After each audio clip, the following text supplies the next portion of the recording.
કેમ છો? મજામાં? સુવાક્યોની દુનિયામાં, સુવિચારની દુનિયામાં આપનું સ્વાગત છે. મારા મિત્રો, એવું કહેવાય છે કે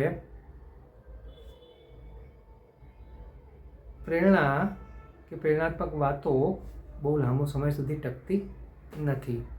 તેનું અસ્તિત્વ ખૂબ જ ટૂંકું હોય છે. આવી જ કોઈ વાતને સુવિચાર તરીકે શ્રી હેનરી ફોર્ડ સાહેબે ખૂબ જ સરસ રીતે લખ્યો છે. આજનો જે સુવિચાર છે તેનો વિષય છે પ્રેરણા, મોટિવેશન. શ્રી હેનરી ફોર્ડ સાહેબે લખ્યું છે કે મેં નોંધ્યું છે કે મારું અવલોકન છે કે મોટા ભાગના લોકો ત્યારે તે સમયે આગળ નીકળી જતા હોય છે જ્યારે અન્ય લોકો પોતાનો સમય બગાડી રહ્યા હોય છે. મારા મિત્રો, વાત ખૂબ જ સીધી છે, ખૂબ જ સરળ છે અને એટલી જ મહત્ત્વની છે. અહીંયા વાત સમયની છે અને સમયની સાથે પ્રેરણાની છે.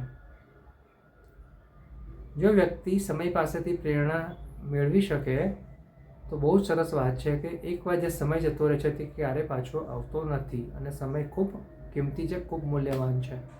આવી જ રીતે આપણે પ્રેરણાને પણ એકદમ કિંમતી સમજીએ અને સમય પાસેથી પ્રેરણા લઈએ. જો સમય પાસેથી પ્રેરણા લઈશું તો તે પ્રેરણા ખૂબ લાંબી ટકશે અને આપણને પણ આગળ વધારવામાં મદદ કરશે. એટલે મારા મિત્રો, આપણે સમય પાસેથી શીખીએ કે જે જીવવાનું છે તે આજમાં જીવવાનું છે, વર્તમાનમાં જ જીવવાનું છે. કારણ કે જો ભૂતકાળના સમય માટે વિચારીશું તો ક્યારેય તે પાછો આવવાનો નથી અને ભવિષ્યના સમય માટે વિચારીશું તો તે હજુ આવવાનો છે. આ બંને માટે વિચારીને, ભૂતકાળ કે ભવિષ્ય માટે વિચારીને આપણે આપણું વર્તમાન ખરાબ નહીં કરવું જોઈએ. એટલા માટે જ જે હાલનો સમય છે તે જ આપણી પ્રેરણા છે. એટલે વર્તમાન સમયને આપણે ધ્યાનમાં રાખીને આપણે આપણા જે લક્ષ્યો સારા અને સાચા બનાવ્યા છે ત્યાં સુધી આપણે સારા અને સાચા રસ્તે સંતોષપૂર્વક, ખુશીપૂર્વક પહોંચવાનો પ્રયાસ કરવો જોઈએ. કારણ કે શ્રી હેનરી ફોર્ડ સાહેબે એ જ કહ્યું છે કે મોટાભાગના લોકો ત્યારે જ તે જ સમયે આગળ નીકળી જતા હોય છે જ્યારે અન્ય લોકો કોઈ ના કોઈ રીતે પોતાનો સમય બગાડી રહ્યા હોય છે.